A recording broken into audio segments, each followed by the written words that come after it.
So,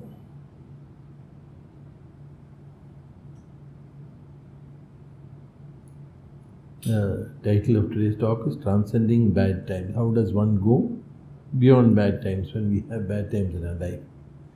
So, I hope to take it this week, next Monday, and then the third Monday, the questions which will come up, I'll take all those questions on that day.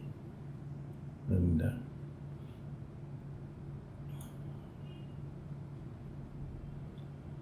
so there are, this question which comes is, what is a good time, what is a bad time? So there are various things that happen to us in our lives. When we look back to it, we think we thought it was so difficult, but it wasn't all that difficult. We went through it quite easily. It wasn't, at that time we feel it's very difficult. Later, it could have been worse, it wasn't that bad. Later also we find that because those things which were bad happened, other things didn't happen which could have been worse, which would have been more difficult for us. So there's the story I read when I was a boy. Sathguru made me read it. The king was going hunting with his minister, only two of them. And the king cut his hand. So he tied it, and the minister helped him to tie it up. The minister said, it's all for the good only. Whatever happens in this world is for the good. So you cut your hand is for the good. So the king is full of the shatram, that viryam. He said, you are my minister and you're saying it is good for me that I cut my hand. You're not feeling upset that I cut my hand? And he caught him and pushed him into a well which was there. Then the king went all alone. When he went all alone, he was surrounded by some hunters. And they caught him and they said, let us do Narabali with this. He's a king. He's a big man. We'll do Narabali. We'll get a lot of punyam from that. So when they decided to Narabali with him, they put him there. The Upastamba, that is the pillar on which whichever the animal or human being is to be sacrificed will be tied. So he was tied onto that Upastamba and they decided that they will kill him. So when they were getting ready to start, they found his hand is all tied up with a bandage. So then they said, what's this? He's a person who's hurt himself, he's not fully whole, he's not suitable to be offered. So they beat him and threw him out. Then he went from there straight to the minister, put a rope and took him out. He said, what he said is right. It is for the good only that I cut my hand. So then they started going back.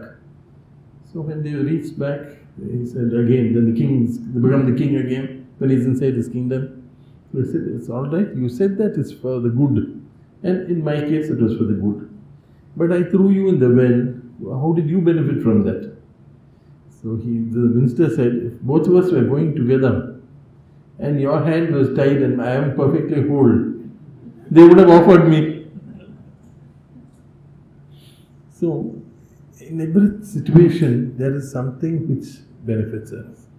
And more importantly, there's something which we can learn from the situation. When something bad happens, when something difficult happens, then at that time it's very annoying, it's very upsetting. But what you do is you just hold yourself and wait and say, I will not react. Sathguru said not to react. Sathguru says that we should act in a proper way. So we hold ourselves back. Whatever is the appropriate reply on this, you say it, but don't get shaken, upset about it and leave that. What's happened is happened. Now we take it and leave that side. You don't get upset about it.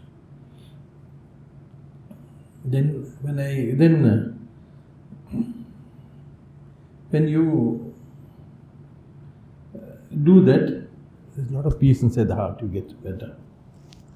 And then when things are difficult, then we have to follow the example of Arjuna. What did Arjuna do? See, it was all planned by Krishna. So Krishna went and said, do you want a battle? Everybody said, all the Pandavas said, no, we will try and avoid loss of human life.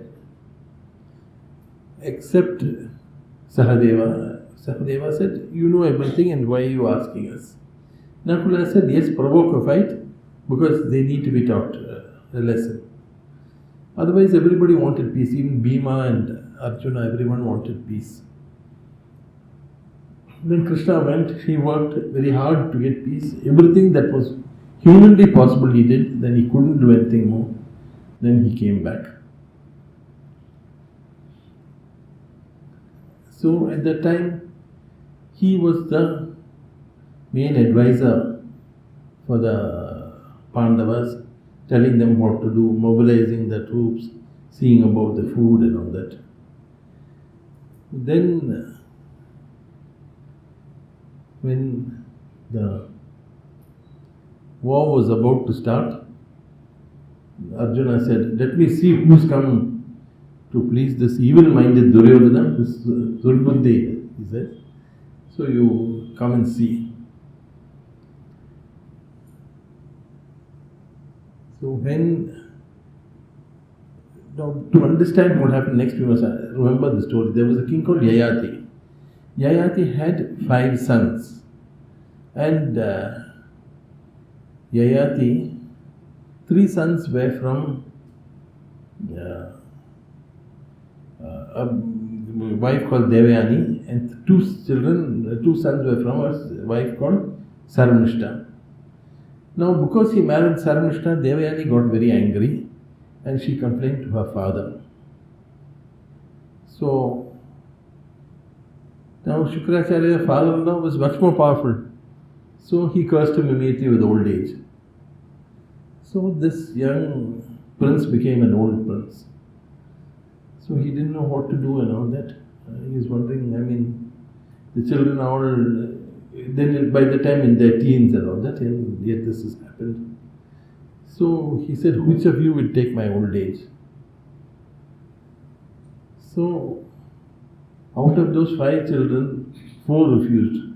Only 1 Puru took their old age. Then Yayati was young for some time. Then he found that, this world is not all that wonderful as he thought it would be. So he gave back the youth to his son. And he said that since only one of you could make a sacrifice, that person will be the emperor. The other sons, Yadu, Turvasu, Anu, Druhyu and all that are not eligible to sit on the throne of the emperor. They will be kings all around the place, but they will not be sitting in the main. So that is why always from the descendants of Puru, later they came Kuru. So Kuru's descendants only could the Bharata family. Is it clear? Bharata family descended from Bharata, the son of Dushyanta. Only those people were eligible to be emperors. So that is why when Yudhishthira gave the first honors in his Rajasuya Yajna to Krishna, that was a political statement that this is the most important person in the country, in the empire, and he is the one who will be advising me and taking. So Shishupala was very angry because if Jarasandha had become the emperor, he was Jarasandha's, he would have been the person there. He would have been in charge. So that is when he got upset with Krishna and attacked Krishna. So these are all Kurus. While Arjuna was a Kuru, Sri Krishna is a Yadava. Different family. Though they are first cousins. They are first cousins, but they are, Krishna is a Yadava. So a subordinate king only he is. And Arjuna is the younger brother of the emperor. So when Krishna said that he will be the charioteer, that was a very great achievement for Arjuna, because for many things, everyone says charioteer is something small, but it's not like that. The charioteer decides how the Maharathi will fight, how the person inside there will fight.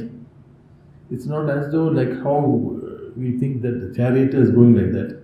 Each chariot will have a person behind on horseback, 2 people on horseback here to see that no one, they call chakra rakshakas, so that no one will break the wheels of the chariot. And the person driving the chariot, he will decide which way to go, which way to stop. When we know all about how Krishna pressed it down at the correct moment. So, like that, they had to be very skillful. They had to have judgment, how to fight, how to use the... And Krishna is one of the 2 people. The other one was Shalya, who could in the middle of the battle do a figure of 8 with the chariot, in the middle of the battle. So he was very skillful in the management of horses and all these things. He is very good at all that. So that's why Arjuna was very thrilled, because for Arjuna he has to have a matching charioteer. And Krishna came. Duryodhana didn't know that value. Otherwise he would have asked for him to come. So he asked for Shalya instead. Because when he later understood, he got Shalya for Karna.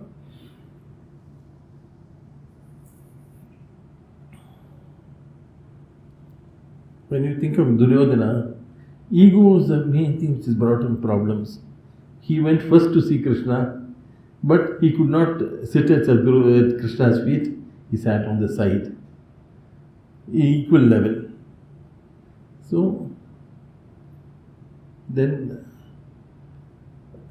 Arjuna came. Arjuna got the first choice. Then later he went and asked Shalya to be the charioteer for Karna. Shalya is already angry because he was Duryodhana received him and gave him food and said they didn't tell him that it is Duryodhana's food. They said the king has sent food. So he accepted it. He was happy. He thought it was Yudhishthira. They said the king hopes that you will fight for him and I'll do everything for the king, he said. Then only he found out which king. Then what he did, he was already angry. His sister's sons he has to fight. And then after that on the other side, there was, he has been made to fight and be the charioteer for Karna of all people. So that was also humiliating for him. So that was another mistake of Duryodhana's. So I always say, that God never punishes us. He just lets us punish ourselves. We'll make the mistakes. He'll just take his hand away from us. And then we will go and say, I always say, hold Sadhguru's hand and go. Hold Sadhguru's there with you, hold our hand and go. Because then we won't make a mistake. Otherwise, when we think, I am doing it, Karta Aham, see what does Gita say? The person who's befooled by Maya, by Ahamkara, he says, I am the doer. But really, we can't do anything. When you look at it, so many things coming for us to do anything. So, to come back to this, Sri Krishna, he tells Krishna, let me see who are these people who are coming to fight for this evil Duryodhana Durbuddhi. Went there and saw them. And then Krishna, he just put one small bomb. He just said something small. He said, look at all the Kurus have gathered together. So what happens? Yadava, an outsider, is saying, look at the Kurus all getting together to fight each other. So feeling, these people are Kurus, my people. Then Arjuna's Swadharma as a Kshatriya was forgotten. Wherever there's Adharma, I must fight it. He forgot all that. And then Vyasa says, he saw uncles, fathers-in-law, sisters, brothers, nephews, all gathered together to fight each other. He saw them as having to fight their own people, Swajanam. While for the Kshatriya, there's no Swajanam except the people who are standing for Dharma. When Krishna went to Hastinapura, at that time Kunti Devi told Yudhishthira, told Sri Krishna, tell Yudhishthira that the time for which a Kshatriya woman gives birth to children has come. That is, why does she give birth to children? not for having many children or all that, for dharma. Her children are born to fight for dharma. So that time has come. And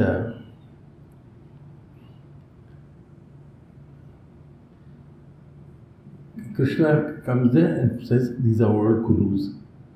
He feels these are all my relations, these are all people whom I have seen earlier, and I cannot fight.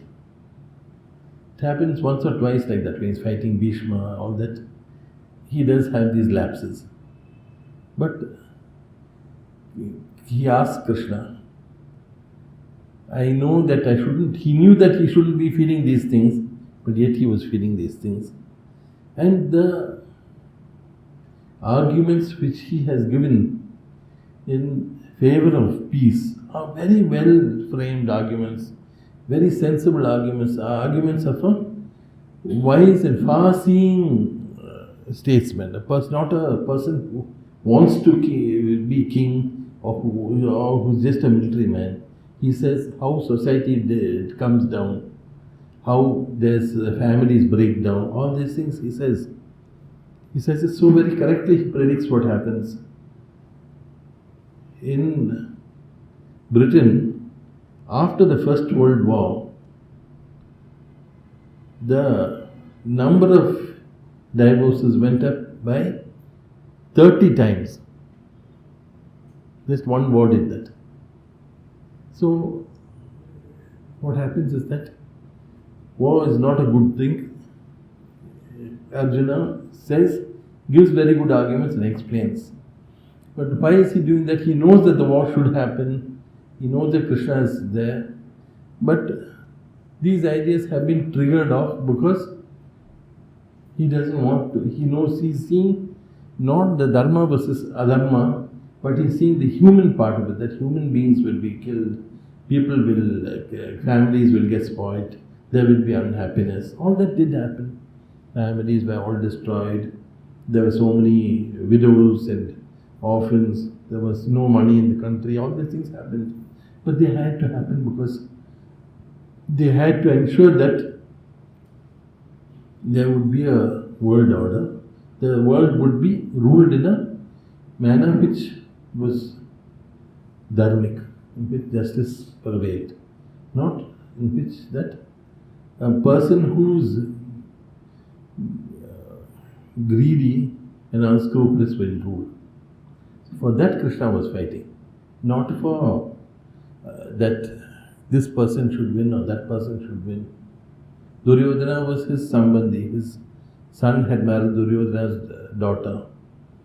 It's not as though they were not related also, though that bond was not there. So when this happens, Arjuna gives his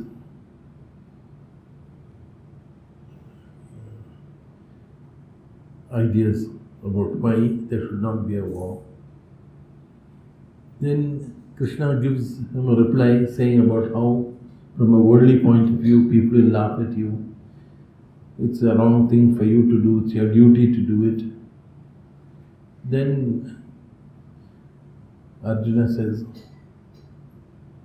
he understands what we should all understand and we should all do in bad times. That is, you tell me after 20 minutes. Tell me after 20 minutes. So he does what we should all be doing. He surrenders to Bhagavan. He looks for guidance as to what he should do, what he should not do. And therefore he does not know what to do. The road is dark. He puts his hand in the hand of Sri Krishna and he goes forward. He says that my mind is filled with this dosha of compassion. He used the word dosha. He knows it's a not real compassion, but he says that this dosha of compassion is filling me, and I am asking you. My mind is totally confused as to what is dharma. What is good for me, that you must tell me, clearly. He's not going to argue about what is good and what is not good. He's saying, you tell me what is good. This is what I feel. You have said something. You tell me what is clearly good for me, and I will do that. I am your disciple. Teach me who has surrendered to you, he says. So this shloka has got all the ingredients of Sharanagati. Sharanagati says that first is you must accept the will of God. So he says, tell me what I will do, what you say. Second is that you must give up what is not suitable, pleasing to God, what is against His will. So he says, tell me what I should do. I have got this problem of wrongly placed compassion. So tell me what I should do. Then, Raksha Sati Vishwasa, that firm faith that God will look after us. So he goes and he asks him, he says, you must teach me that firm faith.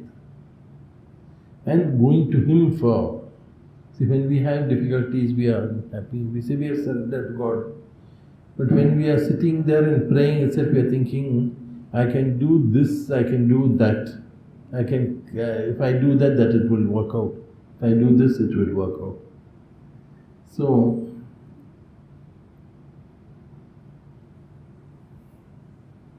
when person was being transferred, he told Sathguru, while I was praying in the morning, I suddenly had this thought that I could do this and then.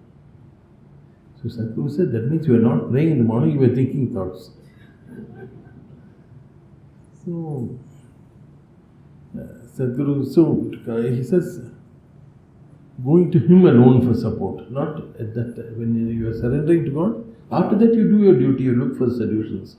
But when you ask him for help, you ask him for help, knowing that whatever comes is through him, and I must look what he wants me to do. That is giving up the feelings which are not suitable to him, having the sense of acceptance. Then he says, I am your disciple, you teach me. That is Atmanikshema, giving yourself up to God totally. And a feeling of littleness that he also feels. So only if you are lower than the Guru can the grace come down. If you think you know more than the Guru, then na Guru adhikam tattvam. Then what happens is that if Guru can't teach you anything,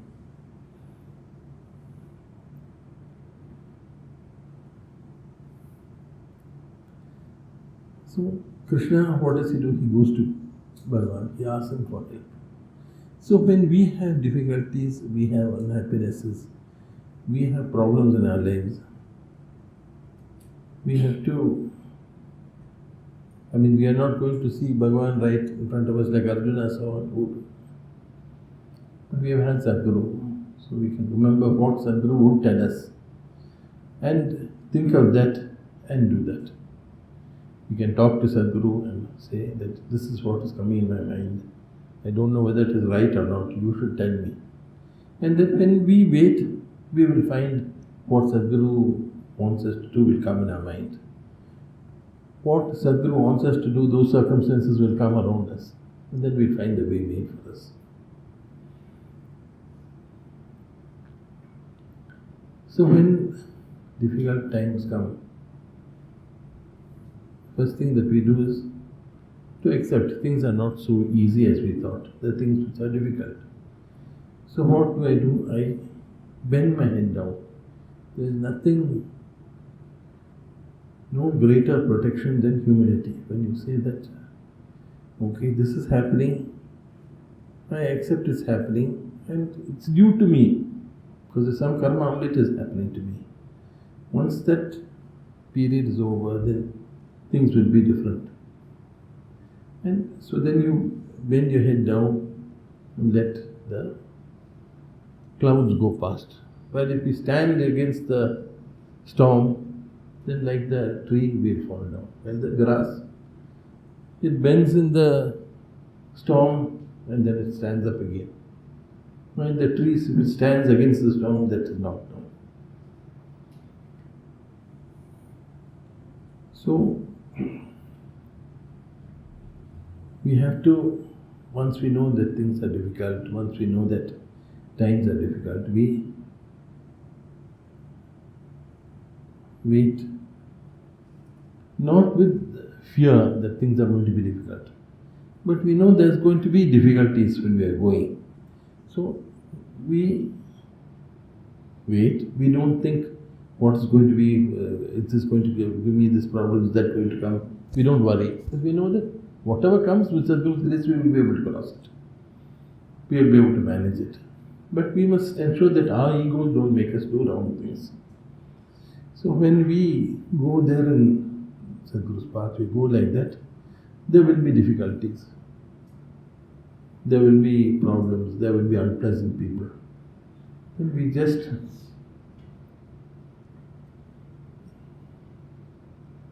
keep quiet first. See where it is necessary to respond. See where it is, when difficulties come, how to make the most of the difficulty. How to, not to hold on to, I will do this. Okay, I'm not able to do this, it's difficult to do this. Then I'll find something else, I will do something else, and I will go on. But with Sadhguru's grace, I will keep on doing things. What's my duty? I will keep doing it. And I will take it forward. Instead of just feeling that, oh, everything is very bad, why is this happening to me? Why shouldn't it happen to me? It's not as though we are special people that we are exempt from karma.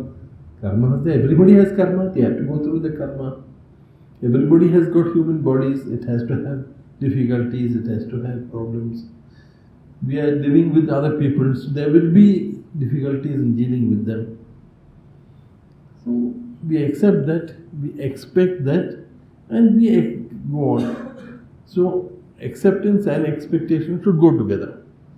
That we expect problems and we accept that there will be problems, so that with Sadhguru's grace we know that it will be possible to go forward. So that is the main thing, the feeling that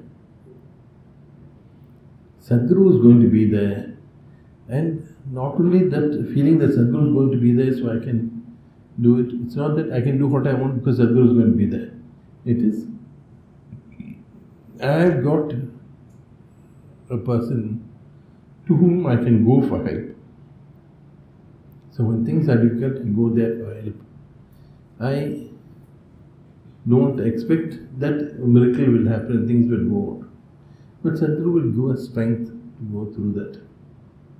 Sadhguru is always used to say, don't ask for the burden to be lessened, but that your back should be stronger and you should be able to go on that path. So we should be asking for that.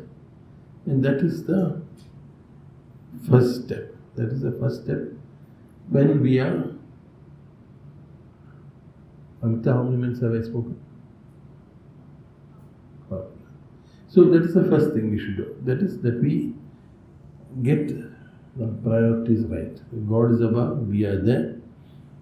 The world is there, we are living in the world. God has created a world, we are part of the world. We are not something special.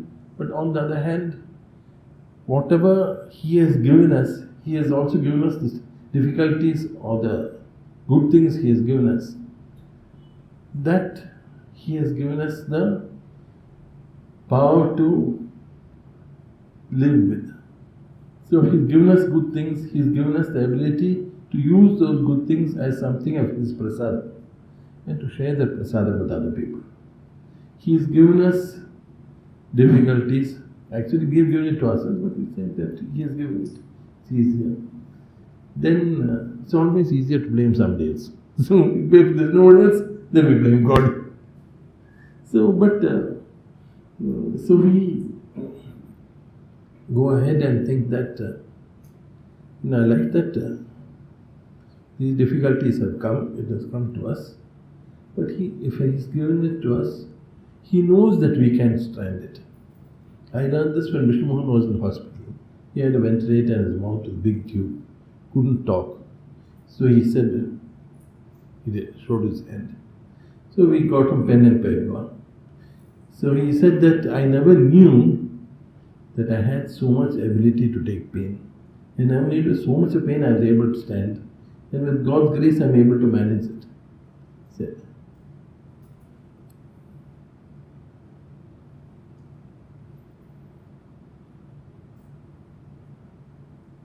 So there's nothing that we have. The good things we are able to share, we are able to use as God's prasadam. That knowledge also is inside us, we have to take it out.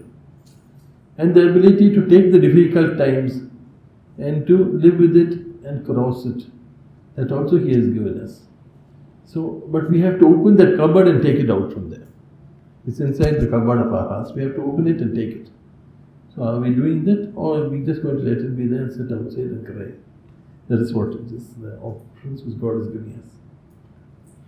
Next week I'll take further. So then we have. Next week also about pujas, prayers, pariharams. How does that help us? That then achieving things during bad times, how does one do that? How that we take. Shri Krishna Arpanamastu, Shri Sathguru Arpanamastu.